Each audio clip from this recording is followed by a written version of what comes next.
कवि सूर्यनगर निर्वाचन मंडली रे बीजेपी विधायक प्रार्थी भाव मैदान को ओह्लाई प्रताप नायक। बीजेपी टिकेट रु विधायक प्रार्थी भाव रणांगन में अवतीर्ण होगा पर एवं गाँ गाँव में पहुंची भोटर मानक मिशुंट प्रताप। भोटर मान पाखे पहुंची से समस्या बुझा सहित मोदी सुशासन वार्ता बांटुंट। कवि सूर्यनगर निर्वाचन मंडली रे गत 5 वर्ष धरी दुर्नीति और भ्रष्टाचार विरुद्ध में जनमत सृष्टि करी निर्वाचन रे विपुल समर्थन आशा रखिछि बीजेपी।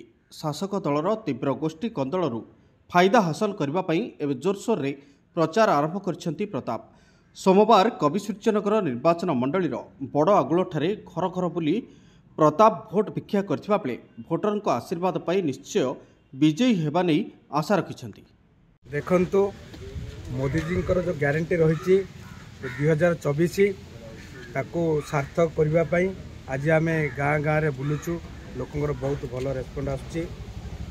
लोके साधारण लोके निजर जो समस्या समाजकता कहते आगामी दिन में भारतीय जनता पार्टी साधारण लोक जो समस्या केमती समाधान रास्ता खोल आम लोक सहित आलोचना करुचु एवं जो जनहितकर कार्यक्रम रही केन्द्र योजना रही आम घरे घरे प्रचार प्रसार कर लगिचु।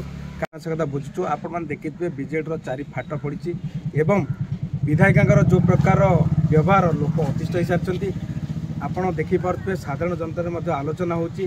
कर्मी एसटी संतुष्ट नुहति जोटी कर्मी संतुष्ट नुहति तेणुक से दल कथा आसूँ कौट आज भारतीय जनता पार्टी निश्चित भाव विजय हम यह लोक मैंने निज मन भितर मानि सारे जोटी 4 फाड़ हो गई गड़ आसला कौट तेणुक सुनिश्चित भारतीय जनता पार्टी विजय हम बीजेडी पराजय सुनिश्चित।